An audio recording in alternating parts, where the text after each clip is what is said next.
12,000 pesos lang yung phone na to, but it almost feels like a flagship. The team and I have been using the Infinix Note 50 Pro for about 2 weeks, and honestly, we think that because of this phone, tataas na naman yung standards nating lahat when it comes to phones at this price point. Let's break it down. First up is the build, and this is why I said it almost feels like a flagship. To my knowledge, and I'm sure you guys will correct me if I am wrong, ito lang yung phone sa price range na to na may metal frame. It's solid at kahit na plastic back yung gamit nila for this, the matte finish adds to the premium feel of this device. May IP64 rating din to for accidental splashes and dust resistance, so that's always a plus. There's an IR blaster up top if you're into using your phone as a universal remote, pero sayang lang kasi walang micro SD slot yung phone na to, so you're stuck with 256 gigs of storage. May pa-RGB din yung likod ng Note 50 Pro, but that's not just for show. It actually houses a heart rate monitor and a blood oxygen sensor, which I guess is a plus for this device. Pagdating naman sa display, it has a flat 6.7-inch AMOLED panel with 144Hz refresh rate.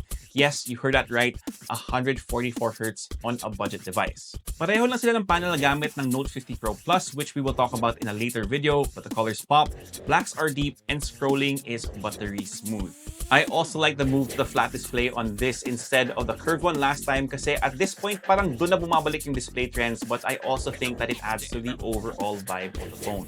JBL tuned din yung speakers sa phone na to, clear and punchy yung tunog niya, and definitely way better than last year. Now, the cameras. The star here is the 50-megapixel main sensor with OIS. Pareho lang sa mga higher-end Infinix devices like the Zero Flip. It's crisp in daylight pero medyo contrasty yung mga kuha kapag mixed yung lighting indoors. Di namin masyado trip and something the team and I are hoping they fix in future software updates. The 8-megapixel ultra-wide is back after being MIA on the Note 40 Pro, and it's solid with consistent processing across both lenses. Digital zoom on the main camera is surprisingly detailed, better than the 3x zoom on older Note models. Now let's talk about performance because I'm sure inaabangan niyo yung part na to. Under the hood of the Infinix Note 50 Pro, you've got a Helio G100 chip with 8GB of RAM and 250 gigs of UFS 2.2 storage. Sadly, hindi siya 5G ready tulad ng Note 40 Pro, so if must-have yung 5G para sa'yo, sadly, 4G lang to.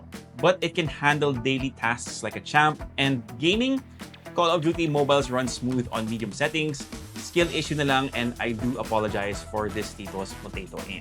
Software-wise, XOS 15 is cleaner than before with less bloatware, and may pa-AI na rin si Infinix dito with features like auto-transcribe and object eraser. Infinix is also promising 2 Android updates for this device and 3 years of security updates, which is about what you would expect in a phone in this tier. Moving on to the battery, 5,200 yung capacity niya, and it lasted me a full day with juice to spare. At sa benchmarks naman, it hit nearly 14 hours.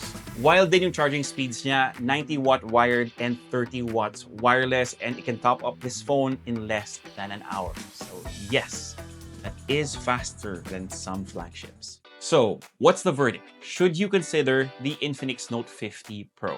Now, I usually hate saying this since I think this term is so overused in tech reviews here in the Philippines, but sulit yung phone na to. The metal frame, AMOLED display, solid cameras, and crazy fast charging make it feel like a steal at 12,000 pesos or 11,999 to be exact. Yes, let down na 4G lang siya, pero kung di mo naman kailangan ng 5G, the team and I think that this phone over-delivers. Infinix is raising the bar for what budget phones can be in 2025. At yun na nga, I'm sure because of this, tataas ulit yung standards natin, which can only mean good things for us and future devices. What do you guys think of the Infinix Note 50 Pro? Drop your comments down below, but that's pretty much it. My name is Tito James. Peace, God bless, and I'll see you guys next time.